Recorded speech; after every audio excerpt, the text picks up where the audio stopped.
Chosen one, you cannot imagine how deeply God loves you. What if the love you've been quietly starving for your entire life was never actually absent, just too vast for your wounded heart to fully receive? What if you've spent years measuring your worth by how conditionally people have loved you, never realizing there's a love that doesn't operate on any of those same broken terms at all? I want you to actually stop and consider this seriously, because tonight isn't about another reminder you'll nod at and forget. It's about a love so much larger than anything you've experienced that your mind genuinely cannot picture its full size yet. Are you ready to let that truth actually reach you? You've probably spent so much of your life earning love in small, exhausting increments.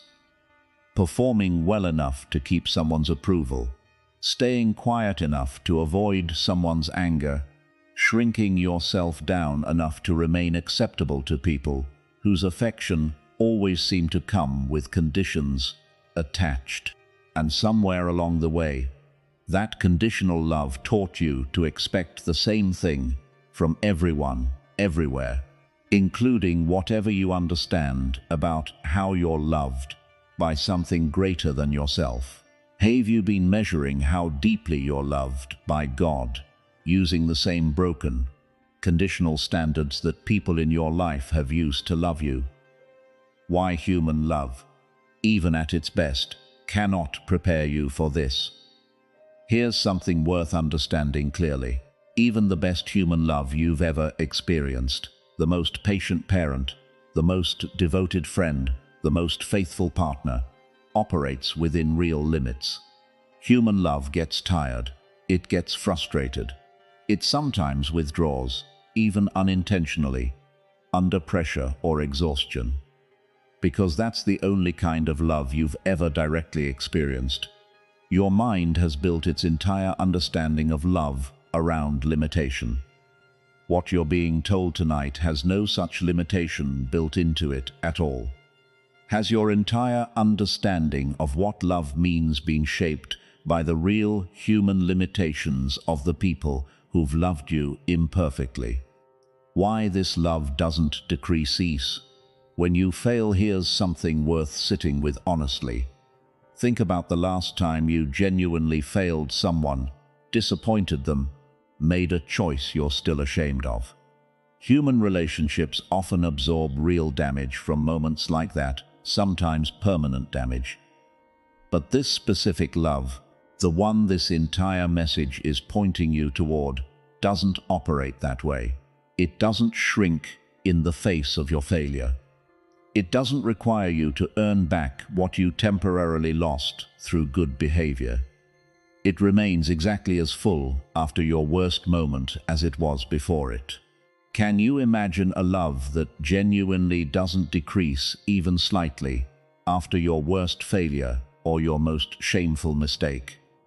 Why, you've been assuming distance where there was never actually any. Here's something worth examining honestly. Because you've felt distant, unseen, or forgotten during hard seasons of your life, you've probably assumed that distance reflected the actual truth of how deeply you're loved. But feeling distant and actually being distant are not the same experience. Your perception, shaped by exhaustion, grief, or trauma, isn't always an accurate measurement of what's genuinely true underneath it. Have you assumed you were loved less during your hardest seasons, simply because you felt distant, without questioning whether that feeling reflected the actual truth? If this is landing somewhere real in you, that's exactly why this series exists. Subscribe now, because Part 2 goes even deeper into exactly what this love actually looks like in practice. Why this love knew every detail of you before you exist. Here's something worth considering with real awe. This love isn't reactive, formed only after observing whether you turned out likable or impressive. It existed, fully formed, before you were born. before you had any chance to prove your worth through achievement or good behavior. Every flaw you'd eventually carry, every mistake you'd eventually make, was already fully known. And the love remained completely intact anyway, unchanged by anything it already knew was coming. Does it change something in you, realizing this love already accounted for every flaw and mistake you'd eventually have before you were even born? Why this love doesn't twill you to perform? For there's something worth releasing tonight. The exhausting habit of performing, achieving and proving yourself worthy of love. A habit likely built through years of conditional relationships that trained you to believe affection had to be earned continuously. This specific love was never contingent on your performance in the first place. You don't need to accomplish anything additional tonight to become more deeply loved than you already are. The performing was never actually required, even though everything else in your life probably taught you otherwise. Have you been performing exhaustively for a love that never actually required performance in the first place? Why this love pursed you even during your worst season of running away from there's something worth considering honestly, even if it's uncomfortable. Think about the season of your life where you were furthest from any sense of spiritual connection. The season where you made the most reckless, damaging choices. The season you're least proud of. This love was present through exactly that season too. Not withdrawn in disappointment, not waiting at a distance for you to clean yourself up first, but genuinely present, patient and unchanged, even while you were actively running from it. Can you accept that this love remained present even through your worst, most reckless season, rather than withdrawing until you improved? If this is landing somewhere real, that's exactly why this series exists. Subscribe now, because part 2 continues exploring exactly how deep this actually goes. Why this love isn't diminished by comparison to anyone else. Here's something worth understanding clearly. You might assume this love is distributed like a limited resource, divided thinner the more people who need it, meaning your own portion must be smaller, because so many other people also require attention. That assumption fundamentally misunderstands how this love actually operates. It's not diluted by being extended toward billions of other people simultaneously. You are loved as completely, as specifically, as attentively as if you were the only person who ever existed. Have you assumed this love must be divided thinner among everyone else, rather than understanding you're loved as completely as if you were the only person alive? Truth for tonight. You cannot fully imagine the depth of this love, not because it's hidden or withheld from you, but because your mind, shaped entirely by limited, conditional human relationships, simply doesn't have a category large enough to contain it yet. It doesn't decrease with your failure. It doesn't require your performance. It remained present through your worst seasons. And it's given to you as completely and specifically as if you were the only person who ever existed. If you let this love actually reach you tonight, without measuring it against the limited human love you've always known, what do you think would actually shift inside you? You've spent so long measuring love by broken, conditional human standards, exhausting yourself trying to earn something that was never meant to be earned in the first place. Tonight, you're being invited to consider a love too vast to fully picture, unchanged by your worst moments, present even when you couldn't feel it. This is only part 1. Part 2 goes deeper into exactly what this love actually does in your everyday life. Once you finally let it in, if this message reached something real in you tonight, don't let it end here. Subscribe now, because part 2 continues exactly where this left off. You cannot imagine it yet, but tonight, you're finally being invited to try. In part 1, we talked about a love too vast for your mind to fully picture. A love that doesn't decrease with your failure, doesn't require your performance, and remained present even through your worst, most reckless season. So today, let's go further. What does this love actually do with your life? Because a love this deep was never meant to simply comfort you and stop there. It came with guidance, with truth, with instructions meant to protect you from the exact pain you've already lived through. Tonight, we look at what this love has actually been trying to teach you all along. You've probably experienced guidance before that felt more like control than care. Rules handed down by people who used authority to serve themselves. Instructions given not to protect you, but to keep you small, obedient, easy to manage.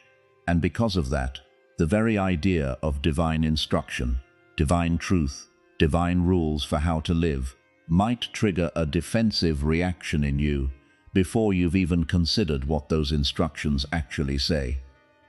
You've been burned by authority before, and it's made you suspicious of anything that sounds like a command. Has past experience with controlling, self-serving authority made you defensive toward any kind of instruction, even when it might genuinely be meant to protect you? Why genuine instruction from love looks different from control. Here's something worth understanding clearly. Instruction born from genuine love looks fundamentally different from instruction born from control. Control wants your obedience for someone else's benefit, your compliance, because it serves the person giving the order. Genuine loving instruction wants your flourishing, your protection, your long-term well-being, even when that instruction requires short-term discomfort or sacrifice on your part. The motive behind guidance changes everything about how that guidance should actually be received. Can you distinguish in your own life between instruction that served someone else's control and instruction that genuinely served your protection? Why Jesus taught truth that cost him something rather than protected himself. Here's something worth reflecting on with genuine weight. Throughout everything recorded about how Jesus actually taught, he consistently offered truth that cost him something personally, rather than truth that protected his own comfort or popularity. He told wealthy people uncomfortable things about their attachment to money.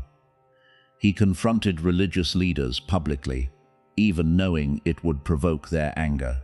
He spoke difficult truths to people he loved, not because he enjoyed conflict, but because genuine love refuses to withhold what someone actually needs to hear, simply to keep the peace. Have you ever received truth from someone who clearly cared more about your well-being than about their own comfort in delivering it? Why loving truth always points toward freedom, not restriction. Here's something worth understanding about the actual purpose behind divine instruction.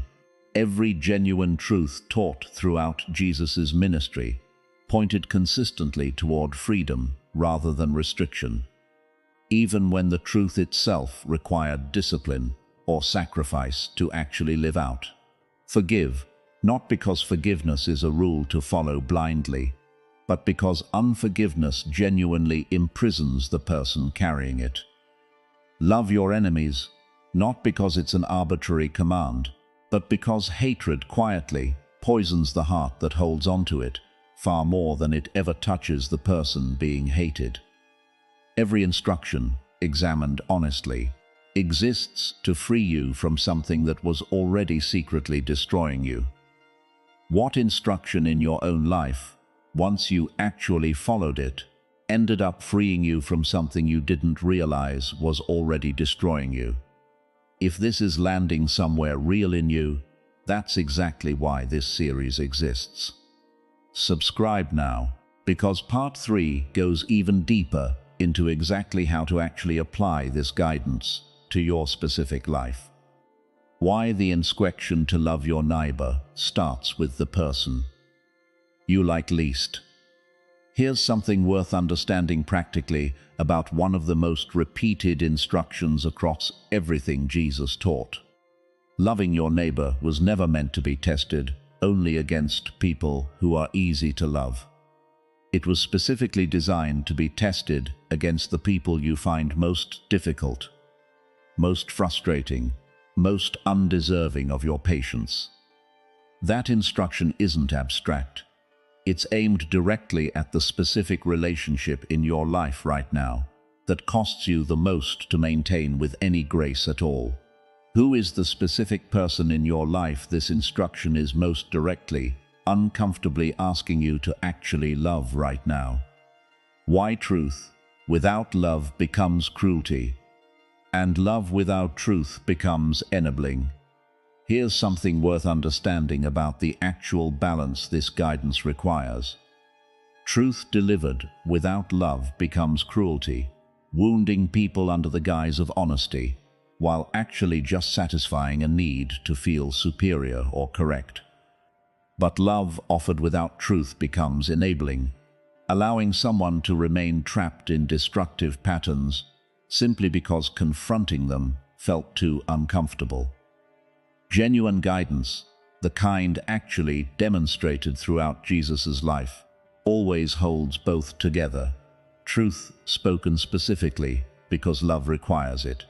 Love expressed specifically through honest, sometimes difficult truth. Have you leaned too far toward either harsh truth without love or comfortable love without honest truth in how you've treated the people closest to you? Why forgiveness was taught as something without a limit as something worth sitting with. Because this particular instruction often gets resisted the hardest. When specifically asked how many times forgiveness should be extended towards someone who keeps wronging you, the answer given wasn't a manageable, reasonable number. It was essentially limitless, communicating clearly that forgiveness was never meant to be rationed carefully, calculated precisely, or withheld once someone exceeded some acceptable quota of offenses. That instruction is genuinely hard to live, and it was never meant to be easy. It was meant to reflect exactly the kind of love you've already been shown yourself. Does the instruction toward limitless forgiveness feel impossible to you right now? And can you trace that difficulty back to a specific relationship in your life? If this is landing somewhere real, that's exactly why this series exists. Subscribe now, because part 3 continues exploring exactly how to actually live out these hardest instructions practically. Why humility was taught as the actual path to greatness.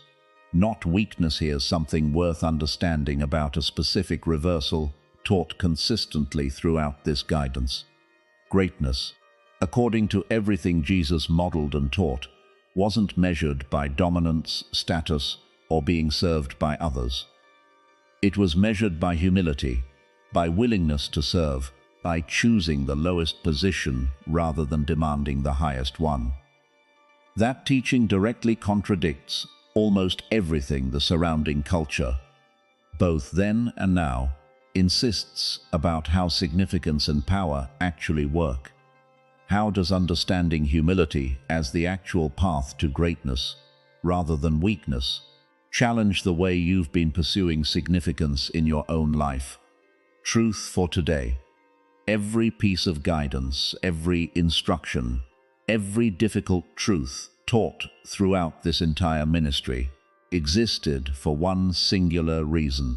Because love this deep refuses to simply comfort you without also protecting you from the exact patterns that would eventually destroy your peace. This wasn't control disguised as care. It was genuine truth, costly to deliver, consistently pointing you toward freedom rather than restriction. forgiveness without limit, and a greatness measured by humility rather than dominance. If you actually applied even one of these instructions honestly this week, which one do you sense would change your life most significantly right now? You've learned something today that deepens everything Part 1 began. That genuine love doesn't simply comfort you and walk away.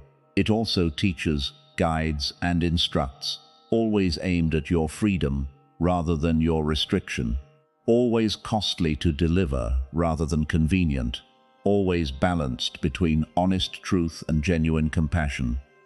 Stay open to this guidance.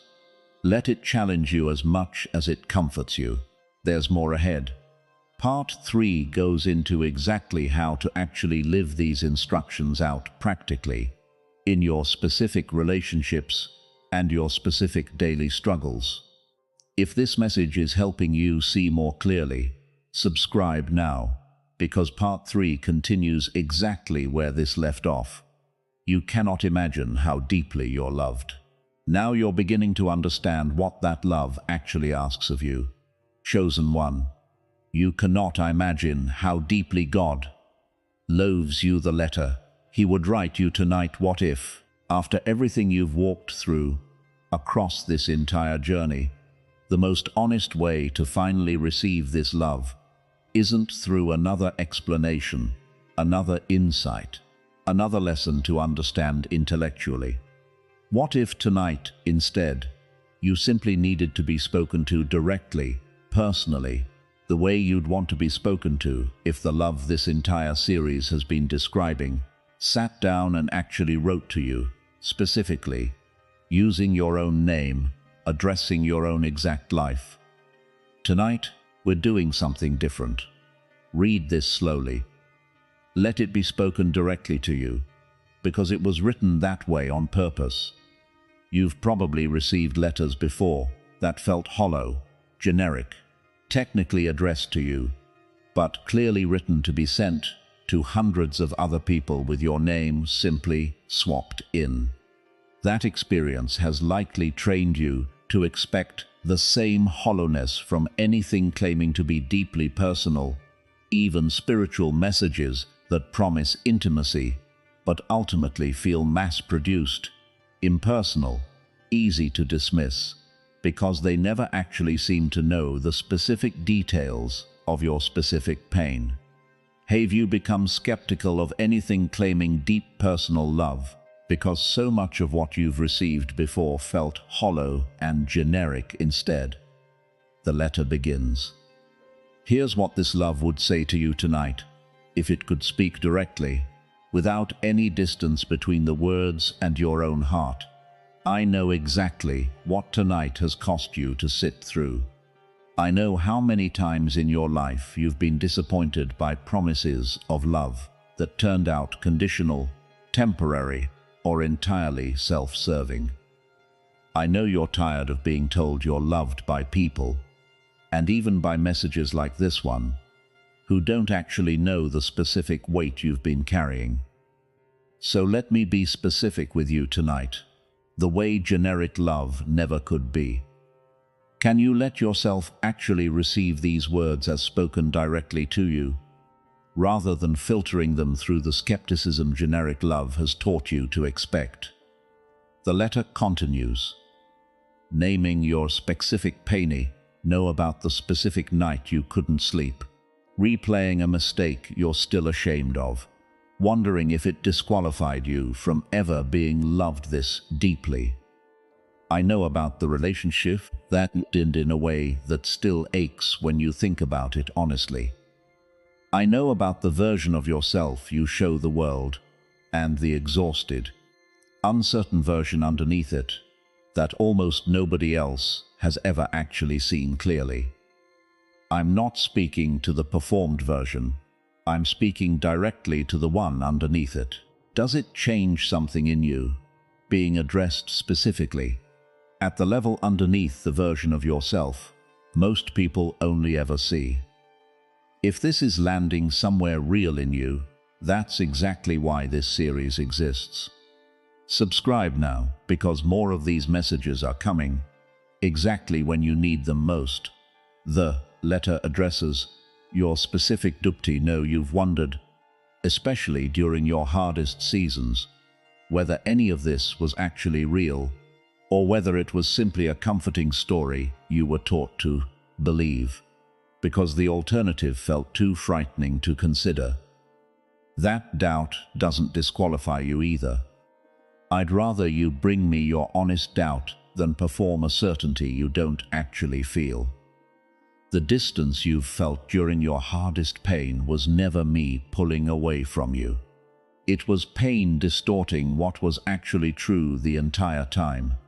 Can you let this letter address your specific doubt directly, without needing to hide it or apologize for having felt it? The letter speaks to your specific exhaustion. Know how tired you are. Not just physically, though that's real too, but tired in the deeper way, the way that comes from years of trying to hold everything together, trying to be strong for people who never asked how you were actually doing, trying to earn a kind of security that was never actually yours to earn in the first place. You don't have to keep performing that strength here. This is exactly the place where you're allowed to finally set it down. Where specifically do you feel this exhaustion right now? And can you let yourself set it down, even briefly, while you read this? The letter names what will never change. Here's what I need you to actually believe, not just understand intellectually. Nothing you've done, nothing you're currently doing, nothing you'll ever do in the future changes how deeply you're loved right now, in this exact moment. I'm not waiting for you to fix yourself first. I'm not measuring your worth by your recent performance. I already know everything about you that you're most afraid for anyone to discover, and none of it has changed anything about how completely you're loved. If you actually believed this completely, not just understood it, what specific fear about being fully known would finally lose its power over you? If this is landing somewhere real, that's exactly why this series exists.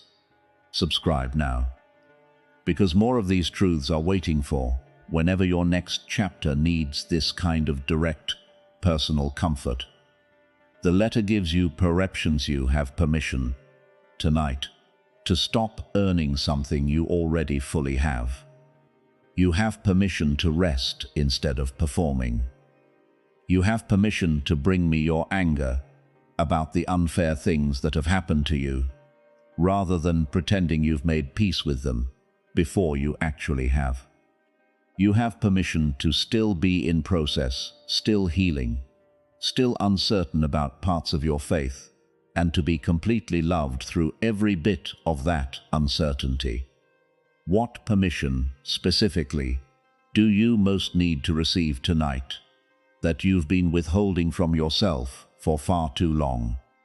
The letter close with a promise. I'm not finished with you. Whatever season you're currently walking through, however distant I've felt, however uncertain you remain about everything this entire journey has offered you, I'm still here, still present, still exactly as invested in your life as I've always been. This letter isn't the end of how I speak to you. It's simply one moment among many still to come, where I wanted you to hear it directly, personally, using your own name, addressed to your own exact life.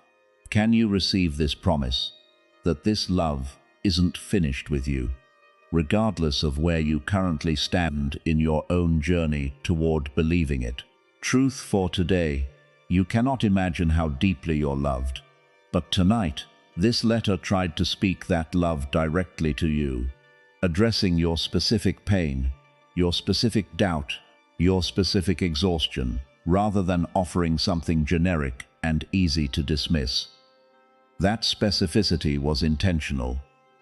It was written this way because you deserve to be spoken to personally, not simply informed about love as an abstract concept. If you carried this letter forward, returning to it whenever doubt or exhaustion returns, how might it change the way you experience the rest of your life? You've received something today that this entire series has been building toward. Not simply another lesson about this love, but a direct personal address to your own specific life, your own specific pain, your own specific need to be told clearly that nothing disqualifies you from being completely loved right now. Keep this letter close. Return to it whenever you need to hear it again. If this message reached something real in you today, don't let it end here. Subscribe now, because more of these messages are coming exactly when you need them most. This letter was written for you. Now let it finally settle into you completely. Why some people reject this love their entire life. What if the person who rejects this love the hardest, who mocks it, who dismisses it as foolishness, isn't actually indifferent to it at all, but is carrying a wound so specific, so painful, that rejection became the only way they knew how to survive it? What if you've known someone like this? Maybe you've even been someone like this yourself. And tonight, we finally understand what's actually happening underneath that rejection, and what it takes for everything to finally change. This is the final part of this entire journey. Stay with me completely, because what we're about to understand explains something you've probably wondered about for years. You've probably known someone, maybe a family member, maybe a close friend, who has spent their entire life rejecting anything to do with this love. Dismissive, sometimes even hostile, whenever the subject comes up. And you've likely wondered, watching them, what actually happened to create that much resistance, that much certainty that this love either doesn't exist or genuinely doesn't apply to them specifically. Have you known someone whose lifelong rejection of this love has confused or grieved you without ever fully understanding what was actually driving it? Why rejection of this love is often rejection of something else entirely. Here's something worth understanding clearly. Rejection of this love is rarely, at its actual root, a purely intellectual or philosophical disagreement.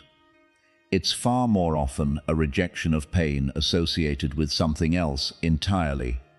A religious authority figure who abused their position, a prayer that went unanswered during genuine desperation, a community that claimed to represent this love while treating the person with judgment or cruelty instead. The rejection isn't really about the love itself. It's about the damage done by broken, human representations of it. Could the person you're thinking of actually be rejecting damaged human representations of this love, rather than the love itself? Why this rejection often protects someone from further disappointment. Here's something worth understanding with real compassion. For many people, rejecting this love entirely feels safer than continuing to hope for something that's already disappointed them deeply. If you never expect anything from this love, it can't devastate you again the way it did before. That rejection, as painful as it is to witness, often functions as genuine self-protection, a wall built specifically to prevent the exact kind of heartbreak they've already survived once, and don't believe they could survive again. Could this rejection be functioning as genuine self-protection against further disappointment, rather than pure disbelief or indifference? Why arguing someone out of this rejection rarely works? Here's something worth understanding practically, especially if you've tried to convince someone you love to reconsider their rejection. Intellectual arguments rarely dismantle a wound-based rejection, because the rejection was never actually built on logic in the first place. You cannot argue someone out of pain using facts and evidence, no matter how compelling. What actually reaches this kind of rejection is something entirely different. Consistent, patient, undemanding presence offered over time, without pressure or agenda, that slowly demonstrates something different from whatever originally caused the wound. Have you tried to argue someone out of their rejection using logic, only to watch that approach consistently fail to change anything? If this is landing somewhere real, that's exactly why this series exists. Subscribe now, because there's more waiting for whenever your next season needs this kind of patient wisdom. Why your own consistent life becomes more persuasive than any argument. Here's something worth returning to from earlier in this series, applied directly to this specific situation. Your own consistent, patient love toward this person, sustained over years, without demanding they change or believe differently, becomes far more persuasive than any argument you could construct. People who've been wounded by broken representations of this love need to witness a different representation entirely, embodied consistently, before intellectual arguments have any chance of actually reaching the deeper wound underneath their rejection. How might your own consistent, patient love toward this person become more persuasive than any argument you could offer them directly? Why some people only turn toward this love after reaching a genuine crisis. Here's something worth understanding honestly, even though it's difficult to accept. For some people, genuine turning toward this love only happens after reaching a crisis significant enough to break through decades of protective rejection. A devastating loss, a diagnosis, a moment where every other source of security and control has genuinely failed them. That pattern isn't something you can force or manufacture on someone else's timeline. It's simply how some hearts, protected this deeply, eventually find their way back, often much later than you would have hoped. Can you release the timeline you've been hoping for someone else's journey, trusting that their turning point may come in its own time, through its own difficult path? Why your cruel isn't to convert them, but to remain faithfully present. There's something worth releasing, especially if you've carried guilt or exhausting responsibility for someone else's rejection. Your role was never actually to convert this person, to argue them into belief, or to feel personally responsible for their eventual turning point. Your role, consistent with everything this entire series has taught, is simply to love them well, faithfully, patiently, without an agenda attached to that love, trusting that the actual transformation, if it happens, was never fully within your control to begin with. Can you release the exhausting sense of responsibility for someone else's eventual belief while still remaining faithfully present and loving toward them? If this reflection is meaningful to you, that's exactly why this series was written. Subscribe now, because there's more waiting for whenever your next chapter needs this kind of release. Why? What changes everything is almost always the same simple thing. Here's something worth understanding as this entire journey reaches its true conclusion. Across countless stories of people who spent decades in genuine rejection before finally turning toward this love, the actual turning point is almost always remarkably simple, stripped of complicated argument or elaborate persuasion. It's usually a moment of complete honesty, finally admitting the pain underneath the rejection out loud, followed by an experience of being met exactly there, in that honest pain, without judgment, without condition, exactly the way this entire series has described this love operating from the very beginning. If someone you love finally reached that moment of complete honesty about their pain, would you be ready to meet them there without judgment, exactly the way this love has met you? the final truth for this entire series. Rejection of this love, at its deepest root, is almost always rejection of pain, of damaged representations, of disappointment too heavy to risk experiencing again.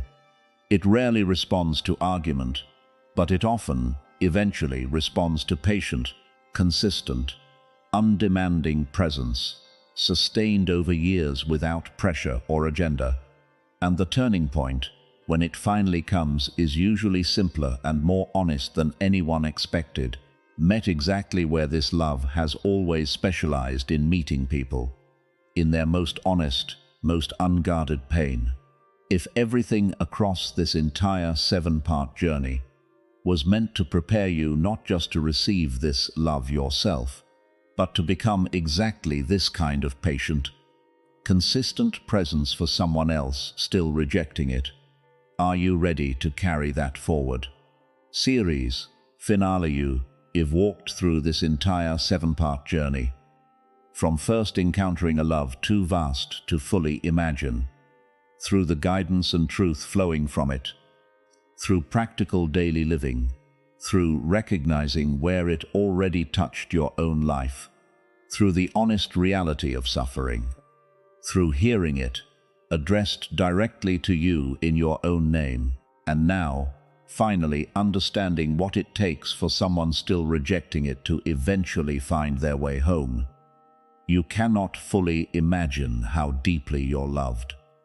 But across this entire journey, you've come closer to that truth than most people ever allow themselves to. If this series meant something real to you, don't let it end here. Subscribe now, because there's always another message waiting for exactly the moment you need it most. And this channel isn't finished showing up for you yet. You are deeply, completely, permanently loved. Now go be that same love for someone still waiting to find their way to it.